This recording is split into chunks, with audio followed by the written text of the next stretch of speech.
Здравствуйте, компания Прогресс Авто и сегодняшний тракторец Янмар F215. Такой красный гоночный трактор на хороших передних шинах. По остатку есть небольшие растрескивания, но ничего критичного, как и всегда в целом. Зад, вот такие трещинки присутствуют. Думаю, что ходить будут долго, но тем не менее вы обязаны об этом знать. Трехточное навесное устройство сзади у нас здесь. Фреза 1,30 м. С вот такими ножами. Ножи просто супер.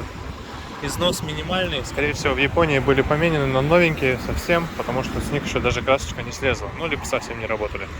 Зад, перед, по правой стороне также протекторы отличные, но есть небольшие рассыхания. Такая вот у нас есть дополнительная противотуманная фара. Кстати, работает. И вот так он выглядит с правой стороны по кузовне. Все здесь хорошо. Есть, конечно же, огрехи родной краски, но ничего с этим не поделать. Это трактор. Регулировочки по фрезе присутствуют. Присутствует, естественно, гидроцилиндр.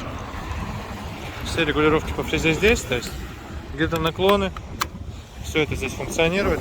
Такая очень мягенькая, кстати, хочется заметить, коробочка передач здесь. Даже без сцепления все четко включается. Вообще никаких нареканий нет. Здесь у нас пониженные и повышенные передачи и 4-ступенчатый вал отбора мощности. Отключаем мы, естественно, полный привод. Блокировка заднего моста здесь, как и всегда, присутствует. Пойдемте запускать.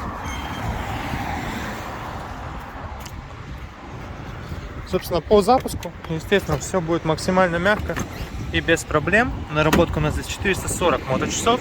Давайте смотреть.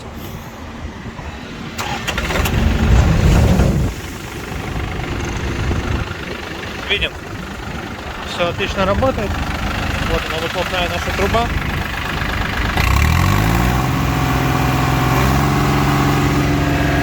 Оборотов, никаких примесей в выхлопе, все прекрасно. Соответственно, из этого делаем вывод. Ну, послушайте просто, как работает двигатель. Здесь никаких вопросов и никаких проблем. Противотуманная фара в порядке. Собственно, такой тракторец компании Прогресс Авто. Напомню, это Янмар F215. Приезжайте к нам, будем рады вас видеть всегда и в любую погоду. Всего доброго!